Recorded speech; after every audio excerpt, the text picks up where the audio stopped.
दोस्तों, इंसान की बर्बादी के कई कारण हो सकते हैं, लेकिन कुछ मुख्य कारण ऐसे हैं जो हर किसी को प्रभावित कर सकते हैं।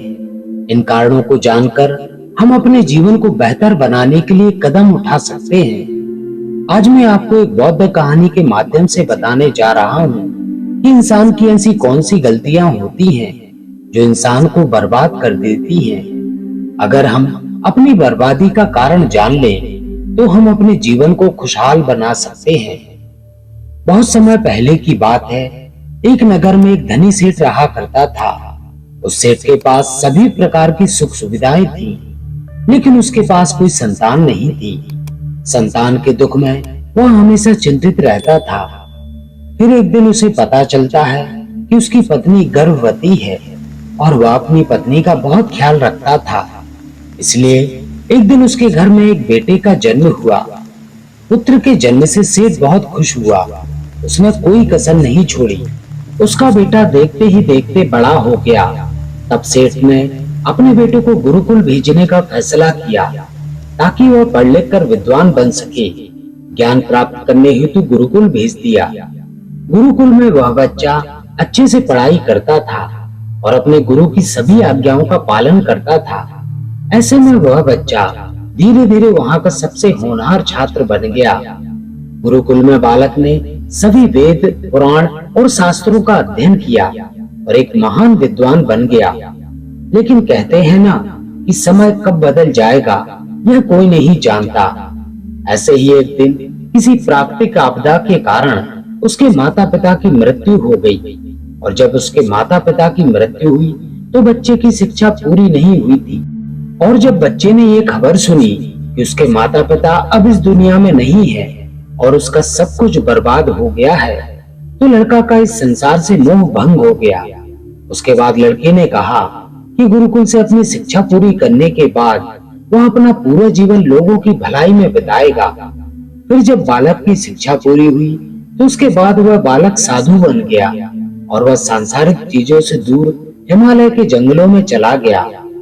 अध्यापन को विश्राम देते हुए समय के साथ उस सन्यासी की चर्चा चारों ओर होने लगी और दूर दूर से लोग उसके पास शिक्षा लेने के लिए आने लगे। और बहुत से लोग अपनी समस्याओं का समाधान पाने के लिए भी उसके पास आने लगे। वह समस्याओं का समाधान बड़ी आसानी से कर देता था, जिससे वह पूरे राज्य में प्रसिद्ध हो गया था। परंतु जिस नगर में वह रहता था वहां का राजा क्रूर व्यक्ति था। जब राजा को तपस्वी के बारे में पता चला तो उन्होंने तपस्वी से मिलने का फैसला किया। अगली सुबह राजा तपस्वी से मिलने के लिए अपने महल से निकल गया और वह उनकी कुटिया की ओर गया। और वहां पहुंचकर राजा ने जब उस साधु को देखा तो वह उसे देखता ही रहा। उसके चेहरे पर एक अलग ही तेज था। जब वह साधु के पास पहुंचा तो उसे असीम शांति का अनुभव हुआ। साधु को प्रणाम किया और उसके पास बैठ गया और उनसे बातें करने लगा। जब राजा पहली ही मुलाकात में उस साधु के व्यक्तित्व से इतना प्रभावित हुआ कि उसी समय से उसने अच्छाई के रास्ते पर चलने का फैसला कर लिया। और वह सोचने लगा कि इतनी सी मुलाकात में यह साधु मुझे इतना बदल सकता है, तो यदि ये साधु हमेशा मेरे साथ रहेगा तो मेरा जीवन ही बदल जाएगा। और यह सोचकर राजा साधु से अपने महल में चलने का अनुरोध करने लगा। राजा का आग्रह सुनकर सन्यासी मना नहीं कर पाया और वह राजमहल चलने को तैयार हो गया। तब राजा सन्यासियों को लेकर महल की ओर गए। महल पहुंचकर राजा ने साधु की बहुत खातिरदारी की और उसके बाद राजा ने साधु को अपने महल में भोजन कराया। भोजन करने के पश्चात साधु ने राजा को धन्यवाद दिया और राजा से जाने की अनुमति मांगी। यह सुनकर राजा ने कहा कि आप हमारे बाग में जब तक चाहे तब तक रह सकते हैं। आपके यहाँ किसी भी प्रकार की असुविधा नहीं होगी और आप यहाँ रहेंगे तो हमारी प्रजा को भी अच्छा लगेगा और हमें भी अच्छा लगेगा। यह सुनकर साधु ने राजा का प्रस्ताव स्वीकार कर लिया। राजा के आदेशानुसार सेवकों ने एक सुंदर कुटिया बनाई। उसके बाद साधु उसी कुटिया में रहने लगा। राजा ने उनकी बहुत सेवा की, लेकिन कई वर्षों के बाद राजा और रानी को किसी कार्य से बाहर दूसरे राज्यों में जाना पड़ा, लेकिन उन्होंने साधु की सेवा के लिए एक सेवादार नियुक्त कर दिया था। लेकिन राजा के जाने के बाद वह सेवादार बीमार पड़ गया और अपने घर चला गया और कभी लौटकर वापस नहीं आया। अब तपस्वी महाराज को बहुत दिनों तक भोजन नहीं मिला। कुछ दिन बाद जब राजा वापस लौटकर आए तो तपस्वी के पास पहुंचे तो तपस्वी को बहुत गुस्सा आया और उसने राजा को खूब खरी खोटी सुनाई और राजा से कहा कि जो जिम्मेदारी आप पूरी नहीं कर सकते वह जिम्मेदारी आप लेते ही क्यों हो। तब राजा ने तपस्वी से पूछा और कहा कि सन्यासी महाराज, क्या हुआ, मुझसे कोई गलती हो गई है क्या? तो इसके लिए मैं आपसे क्षमा मांगता हूँ। कृपया मुझे क्षमा करें और अपना क्रोध शांत करें और बताएं कि क्या हुआ था। यह सुनकर साधु ने उससे कहा कि तुम्हारे जाने के बाद मुझे यहाँ पर किसी ने भोजन नहीं दिया और मुझे कई दिनों तक कष्ट सहना पड़ा। यहाँ आकर मैं भूखा रहा और किसी ने मेरा हाल भी नहीं पूछा। यह सुनकर राजा ने तपस्वी से माफी मांगी और कहा कि आज के बाद ऐसी कोई गलती नहीं होगी। फिर कुछ देर बाद मामला शांत हुआ। जब राजा और तपस्वी के बीच बातचीत चल रही थी तो रानी भी छुपकर यह सारी वार्तालाप सुन रही थी। उसके बाद राजा ने उस सन्यासी को कभी शिकायत का मौका नहीं दिया और उसकी खूब सेवा की। लेकिन कुछ दिनों के बाद राजा को फिर किसी जरूरी काम से अपने राज्य से बाहर जाना पड़ा। लेकिन इस बार राजा ने राज्य से बाहर जाने से पहले अपनी रानी से कहा कि जब तक मैं ना आऊं तब तक तुम स्वयं ही उस तपस्वी की देखभाल करोगी। यह सुनकर रानी बोली, हाँ महाराज, आप अवश्य जाइए, मैं सन्यासी महाराज की अच्छी तरह से देखभाल करूंगी। इसके बाद रानी प्रतिदिन भोजन बनाकर उस सन्यासी के पास भेजती थी।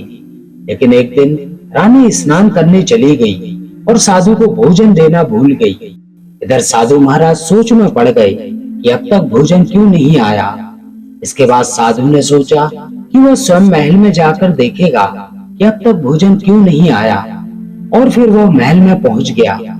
जब वह महल के अंदर दाखिल हुआ तो वहां उसकी नजर रानी पर पड़ी।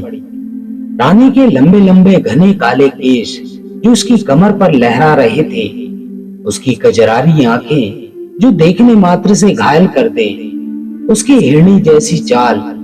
रानी के इतने सुंदर स्वरूप को देखकर सन्यासी चकित हो गया और रानी की सुंदरता सन्यासी के मन में घर कर गई और वह वहां से बिना कुछ कहे ही अपनी कुटिया में लौट आया। सन्यासी रानी के रूप की सुंदरता को भुला न सका और वह खाना पीना छोड़कर अपनी कुटिया में पड़ा रहा। उसने कई दिनों तक कुछ भी नहीं खाया, जिस वजह से वह बहुत कमजोर हो गया था। कुछ समय बाद राजा वापस लौटे और जब राजा को सन्यासी की हालत का पता चला वह सीधे सन्यासी के पास पहुंच गए और बोले कि हे भगवान, क्या बात है, आपको क्या हो गया है और आप इतने कमजोर कैसे हो गए? इस गहरी सोच में डूबे हो, क्या मुझसे कोई गलती हो गई है? तब साधु ने कहा, नहीं राजन, आपसे कोई गलती नहीं हुई है। यह सुनकर राजा बोले, तो फिर क्या बात है, आप मुझे बताएं, मैं आपकी समस्या का समाधान अवश्य करूंगा। यह सुनकर तपस्वी ने राजा से कहा कि मैं आपकी रानी की अद्भुत सुंदरता को देखकर मैं उन पर मोहित हो गया हूँ और अब मैं रानी के बिना नहीं रह सकता। यह सुनकर राजा हैरान हो गया और कुछ देर सोचने के बाद राजा ने उस सन्यासी से कहा, मैं आपको रानी दे दूंगा। यह सुनकर सन्यासी बहुत प्रसन्न हुआ।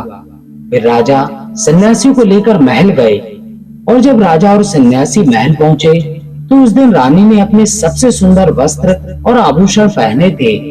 फिर राजा रानी के पास गया और राजा ने रानी से कहा कि हमें साधु की मदद करनी चाहिए, वे बहुत कमजोर स्थिति में जा पहुंचे हैं और मैं नहीं चाहता कि एक बुद्धिमान व्यक्ति की हत्या का कलंक मेरे सिर पर लगे। राजा की यह बात सुनकर रानी ने राजा से पूछा कि आखिर इन सन्यासी के इस दुख का कारण क्या है? तो राजा ने रानी से कहा कि सन्यासी आपकी अद्भुत सुंदरता के दीवाने हो गए हैं।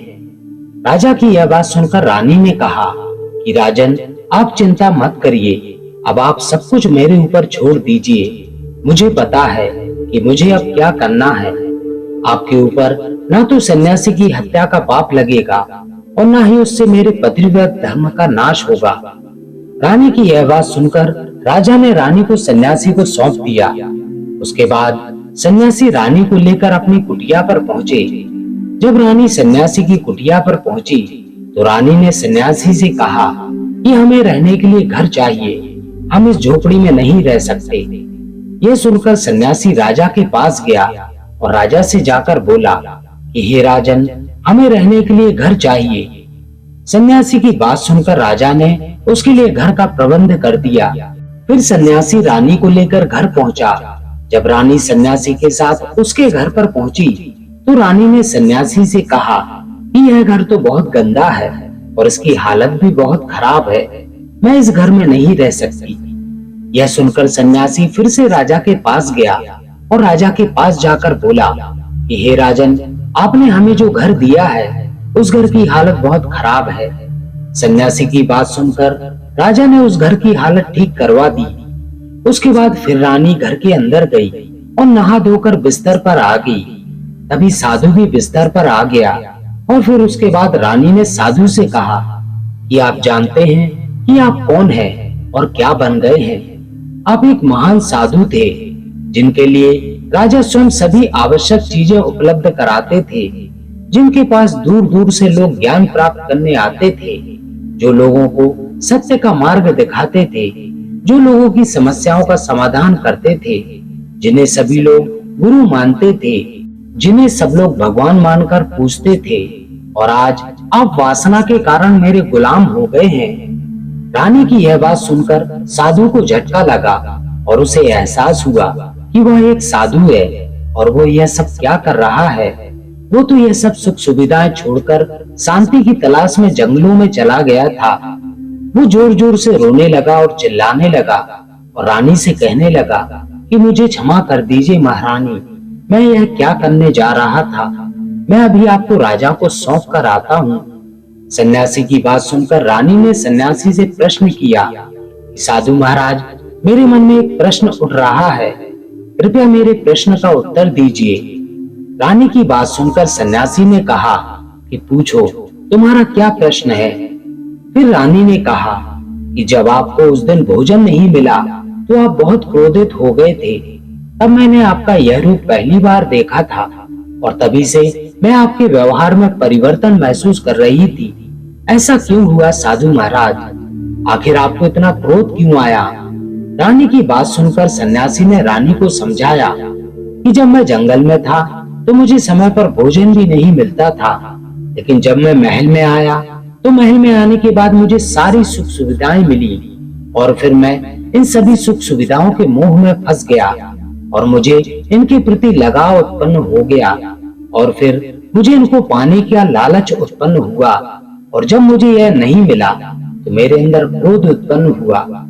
फिर सन्यासी ने कहा कि महारानी, सच तो यह है कि अगर एक इच्छा पूरी नहीं हो तो क्रोध उत्पन्न होता है और अगर इच्छा पूरी हो जाए तो लालच बन जाता है। फिर सन्यासी ने रानी से कहा, यह इच्छा की पूर्ति ही मुझे वासना के द्वार तक ले आई है और मैं आपके प्रति आकर्षित हो गया हूँ। इसके बाद वह सन्यासी रानी को लेकर राजा के पास गया और बोला, हे राजन, मुझे क्षमा कर दीजिए, मुझे अपनी गलती का एहसास हो गया है। यह लो आपकी रानी, मुझे यह सब नहीं चाहिए। मैं अपनी इच्छा के वशीभूत होकर ये गलत कार्य करने जा रहा था और अपने जीवन को बर्बाद कर रहा था, लेकिन अब मुझे ये सब ज्ञान आ गया है, मुझे ये समझ आ गई है। उसके बाद उस सन्यासी ने कहा कि हे राजन, मनुष्य की बर्बादी के कारण उसकी 4 आदतें बनती हैं और दुनिया की हर एक व्यक्ति के अंदर ये 4 अवगुण होते हैं, लेकिन जो व्यक्ति इन पर नियंत्रण कर लेता है वह दुख और परेशानियों से बच जाता है। वही जो व्यक्ति इन चारों दोषों पर नियंत्रण नहीं कर पाता वह बर्बाद होने के कगार पर पहुंच जाता है। यह सुनकर राजा ने कहा कि हे महाराज, अब मुझे वह 4 आदतें बताइए जिससे कि मनुष्य की बर्बादी हो जाती है। फिर सन्यासी ने राजा को मनुष्य को बर्बाद करने वाली 4 आदतों के बारे में बताया कि हे राजन, मनुष्य को बर्बाद करने वाली पहली आदत है मनुष्य की इच्छा, क्योंकि इच्छा ही दुनिया के हर एक व्यक्ति के अंदर सबसे पहला अवगुण होता है। और जो व्यक्ति अपनी इच्छाओं को नियंत्रण में नहीं रख पाता, वह जीवन के किसी भी क्षेत्र में सफल नहीं हो पाता है, क्योंकि जैसे ही उसकी एक इच्छा पूरी होती है, वह दूसरी की ओर बढ़ने लगता है। दूसरी पूरी होती है तो तीसरी इच्छा उसके मन में जागृत हो जाती है, और फिर ऐसा करते करते इच्छाओं पर नियंत्रण न होने के कारण वह इच्छाओं के जाल में उलझा रहता है और दुखी रहता है। इसलिए हे राजन, जब हम इच्छाओं पर नियंत्रण पा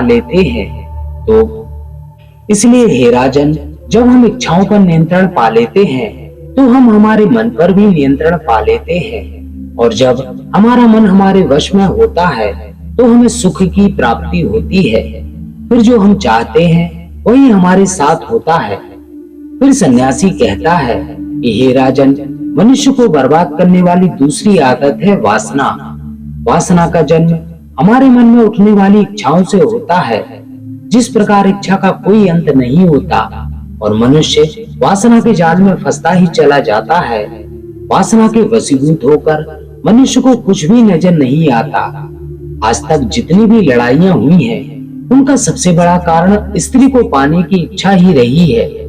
स्त्री के प्रेम के वशीभूत होकर राजा महाराजाओं ने आज से पहले बहुत सारे युद्ध किए हैं। रावण भी संसार का सबसे बुद्धिमान व्यक्ति था, लेकिन उसने भी माता सीता की सुंदरता के जाल में फंसकर अपना सब कुछ बर्बाद कर लिया। उसकी मृत्यु का कारण एक स्त्री ही बनी थी। कई राजा महाराजा तो युद्ध में इसलिए हार गए क्योंकि वो स्त्रियों से रास लीला रचाने में ही रह गए। ईश्वर ने तो स्त्री की उत्पत्ति संसार को बढ़ाने के लिए की है, लेकिन आजकल लोगों ने इसे अपनी वासना का शिकार बना लिया है, अपने मनोरंजन का साधन समझने लगे हैं। और जब उन्हें अपना यह मनोरंजन नहीं मिलता तो वे पागल हो जाते हैं और न जाने क्या क्या कर बैठते हैं। इसलिए हे राजन, जितना हो सके उतना वासना से दूर रहना चाहिए। फिर सन्यासी कहता है, हे राजन, मनुष्य को बर्बाद करने वाली तीसरी आदत है क्रोध। क्योंकि जब मनुष्य की वासना की पूर्ति नहीं होती तो उसके अंदर क्रोध उत्पन्न होता है, और जब व्यक्ति को क्रोध आता है तो उस पर उसका नियंत्रण नहीं रहता, और फिर वह क्रोध में आकर कई गलत निर्णय ले लेता है। वह दूसरों को भला बुरा कह देता है, गालियां निकाल देता है, और जब उसका क्रोध शांत होता है तो उन्हें अपनी गलती का एहसास हो जाता है, लेकिन तब तक सब कुछ बर्बाद हो चुका होता है। क्रोध के कारण मनुष्य के कई बने बनाए काम भी बिगड़ जाते हैं। जब मनुष्य के भीतर क्रोध उत्पन्न होता है तो वह अंदर से बहुत कमजोर हो जाता है, और एक कमजोर मनुष्य कुछ भी नहीं कर सकता है, उसे कभी भी सफलता हासिल नहीं हो सकती। क्रोध हमारे भीतर तनाव को उत्पन्न करता है, और अगर एक बार हम तनाव में चले गए तो हमारा पूरा जीवन बर्बाद हो जाता है। फिर सन्यासी कहता है, हे राजन, मनुष्य को बर्बाद करने वाली चौथी आदत है लालच। हे राजन, लालच का फल सदैव बुरा होता है। लालच में पड़कर हम बहुत से लोगों का बुरा कर देते हैं। हर मनुष्य के जीवन में कभी न कभी ऐसा समय अवश्य आता है कि जब वह लालच कर बैठता है, और अधिक पाने की लालसा में वह कुछ ऐसा कर बैठता है जिससे जो कुछ भी उसके पास था वह भी उसे गवा देता है। क्योंकि जैसे ही व्यक्ति की एक इच्छा पूरी होती है, उसका लालच बढ़ जाता है और उसके मन में कई और इच्छाएं जन्म लेने लगती हैं। जो व्यक्ति लालच करता है वह कामयाबी से कोसों दूर रहता है, क्योंकि एक न एक दिन लालच के दुष्परिणाम सामने आते ही हैं। अगर हम समय रहते ही लालच को त्याग दें और हम उसके जाल में ना फंसे तो हम एक सफल व्यक्ति अवश्य बन सकते हैं। फिर अंत में सन्यासी ने राजा से कहा कि हे राजन, अगर मनुष्य चारों आदतों को छोड़ देता है तो उसे जीवन में सफल होने से कोई नहीं रोक सकता। जो इन आदतों को नहीं छोड़ता उसे जीवन में बर्बाद होने से कोई नहीं रोक सकता। मैं एक सन्यासी होकर इसके जाल में फंस गया था, तो सामान्य मनुष्य तो इससे बच ही नहीं सकता। इसलिए हे राजन, मनुष्यों को इन आदतों से हमेशा बचना चाहिए। तो दोस्तों, आपको हमारी आज की कहानी कैसी लगी? अपने कमेंट के माध्यम से हमें जरूर बताएं। यदि वीडियो पसंद आया हो तो वीडियो को लाइक जरूर करें और अपने प्रियजनों में शेयर करना ना भूलें। इसके साथ ही जो भी मित्र हमारे चैनल पर नए हैं वे चैनल को सब्सक्राइब जरूर करें और बेल आइकन प्रेस करके ऑल करें, ताकि आगे आने वाली वीडियोस की नोटिफिकेशन आपको समय पर मिलती रहे। तो दोस्तों, इस वीडियो में बस इतना ही। मिलते हैं ऐसे ही किसी अन्य ज्ञानवर्धक वीडियो में। तब तक अपना ख्याल रखें। नमो बुद्धाय।